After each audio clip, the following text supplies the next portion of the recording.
are ready. To kick off the first sequence, I'd like us first to welcome CEO of BPI France, Nicolas Dufour.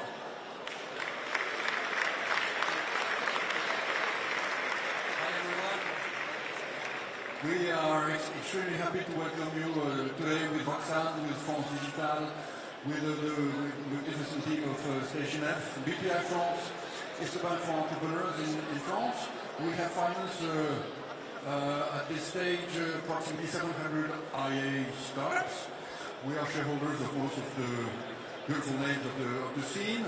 We have committed 10 billion euros in IA in France in the next 5 years. It's a lot of money. It's going to be equity, it's going to be loans, it's going to be a lot of consulting for SMEs. We want them to embark in AI. Why do we do that? Because for those of you who are saleswomen and salesmen, you know that now if you want to be fast, you need foils on your boats. IA is the foil, and it's the foil of everything. You could call it productivity. I would call it speed. Speed of everything. Speed of development, speed of innovation, speed of progress, speed of improvement, speed of enhancement, speed of embetterment of the society. So that's where we are. Of course, it has its little dimension of danger sometimes, so we know that in a couple of years, I would say, Sam will be working just after. Probably one state out of two will have established a bit of an agency to sort of steer the massive developments of what you can do with IA. It's also something which is going to change a lot of sectors. I'll just give you an example, which is marketing. Marketing, 80% of it will be IA powered. And so people will have to change. And for those of you who are in tech, for example, I encourage you to change quite rapidly. We will be with you. So this is my short introduction, just a couple of directions, a lot of money, a lot of means, a lot of optimism around all that, a lot of determination.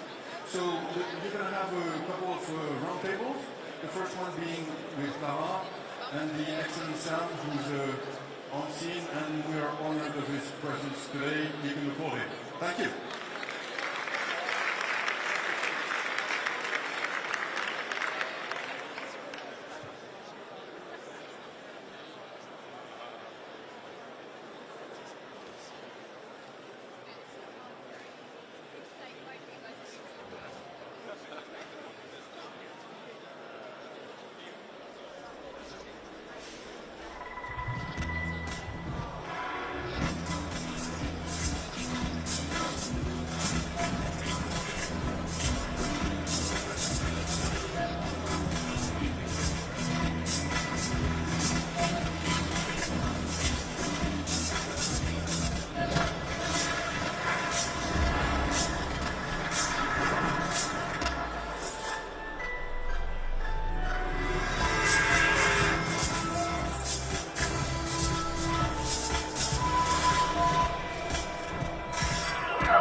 What do you want to create next?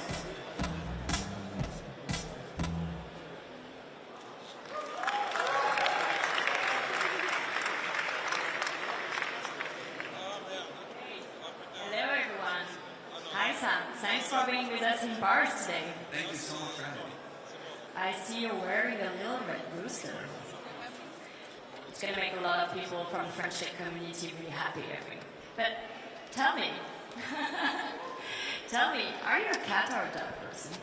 I like both, but I prefer a dog. We love cats in France. I love cats too. We love cats, so I asked Le Chat to help me with the first question in this interview. Le Chat is Miss World's new model. You know Arthur very well, I think. Obviously.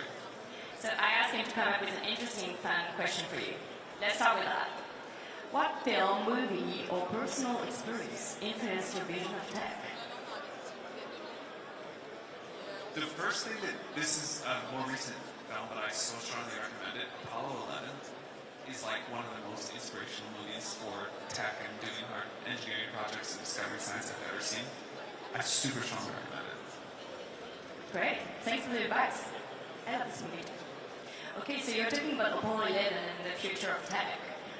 We're obviously at the moment where everything accelerates so fast when it comes to AI. We hear you talk a lot about AGI. Can you tell us a little bit more about what's your vision, how AI is developing at the moment? For a long time I tried to stop using the word AGI because I think it, at this point, means something different to everybody or several things to the same people, but it's just like so deep in there that I have not been able to stop using it. At this point, I think most people use it to mean like really strong, powerful AI systems. And we're clearly making fast progress, so I think you can argue about different definitions and then different times of when we'll get there.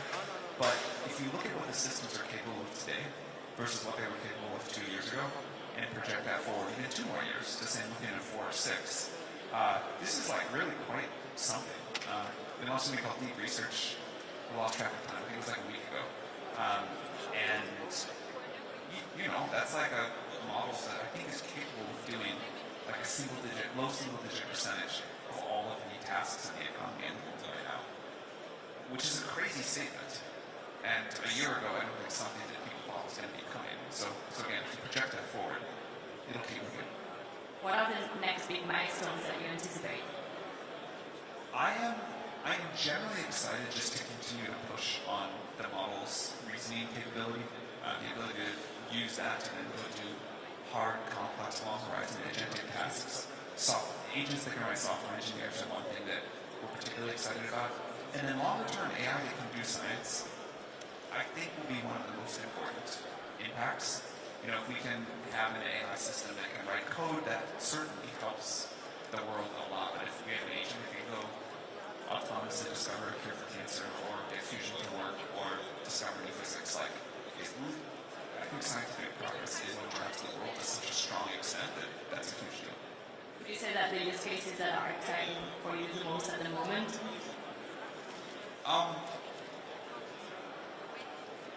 This is like a very general answer, but I realized over the last couple of months that I don't use a lot of services that I used to use. Like I don't do Google searches anymore, unless I'm like, there may be some very specific thing, but not that much. They still have a big market share. For sure. There's like a lot of other tasks that I used to go somewhere else to do. And the fact that I can use ChatGPT as this sort of like general thing throughout the whole day, and just have this like oracular system that doesn't do anything within reason, anything that I kind of need is like, we weren't out there a year ago, and the fact that we are there now, I've really noticed a shift in my usage. Completely. And what do you tell, we have a lot of people working in different businesses here, and obviously everyone talks about AI. When I ask our CEOs in France like what's their top priority, 8 out of 10 would say implementing AI. But then when you look at like how actually it gets implemented, only like 4 CEOs out of 10 have actually done the work and really implemented at scale. What's your advice to everyone trying to get in this race and really get advantage from the technology? I think there's at least 2 really good directions to go on this. Vice President Vance said a lot of things that I really liked, but one of them, a point that he hit a few times, was just the scale of the economic opportunity. He used the phrase lightning in the bottle, and I really think it is this moment. I think it was like a great phrase, and it was this moment that I've never seen before. Maybe it was like this at the beginning of the Industrial Revolution, maybe it was like this at the beginning of the internet. But the economic impact this can have, to go back to the deep research example, the idea that you have for 50 cents of compute, you can do like $500 or $5,000 of work. Companies that are implementing that to just be way more efficient, and you can see this in a big way with the software engineering agent, that's category 1, so companies can just run way better, people can do way more with way less. And then the second is building consumer-facing, business-facing products that use AI in this very fundamental way. And ChatGPT is one example of that. A lot of other companies have done great stuff there. I think people should be imagining more than they are. I think a lot of people are still thinking about like last year's AI, which was just much more limited. And what you can do now is like really quite remarkable. And how do you start when you're like looking at all those tools and you don't necessarily know where to go?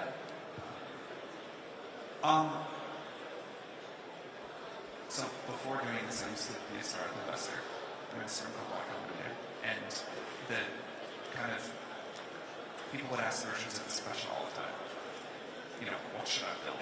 What should I do with my company? What product should I go? Like, how do I? And I think that's a question you should never take someone else's advice on. Startups succeed to the idea they do something that like no one has quite figured out before. Maybe no one's thought of before, no one's executed well before. But I always encourage people to trust their own instincts and not take someone else's advice there. I think it's a great advice. So we're in France. You've opened an office in France like not so long ago. And you've also written an amazing piece in one of our newspapers talking about how France is really great. We're grateful to that. Can you tell us more about like how you're thinking about France and the AI ecosystem here? And I know you've just returned from London. Maybe a comparison between the ecosystems would also be helpful. Speaking of how I use ChatGPT and working on that piece, it is so good at translation. I think relative to any other thing I've ever used before. I didn't use ChatGPT to translate, by the way. You didn't? Okay. Well, if you do, we'll make it better and better. Look, I've been here to Disney Chef many times, and back in my Y Combinator days, I was used to particularly love coming here. We have a special relationship with France. We found many, many great French entrepreneurs, and obviously France has got a long history of incredible engineering. I think it's so cool that like there's one country that makes airplanes and trains and nuclear power plants and all of these things that are so core to the vision of the future and done it so well. So I think it's just always special in Paris. London is great too. I had a wonderful time there. But the sort of the engineering talent, the entrepreneurial spirit here, the belief in energy, which I think is going to become super important as we continue on this AI journey. France has got a lot of advantages. What's your plan with the office in Paris? We'd like to expand it a lot. Again, speaking of French talent, we have many great French researchers at OpenAI. There are many others that live here that we would love to contribute to OpenAI, so I think we'll have a great office here. Great. So, lots of interesting opportunities for people here. Okay, Sam, I can't conclude this interview without asking you this question that you've probably heard all day. Is OpenAI for sale? No. OpenAI has a mission. We are an unusual organization, and we have this mission of making AGI benefit all of humanity. And we are here to do that. We are not for sale. Thank you. Thank you so much for your time. Thank you very much. Thank you all.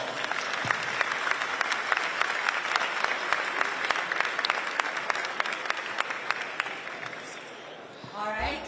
Thank you, Sam, and please come back soon.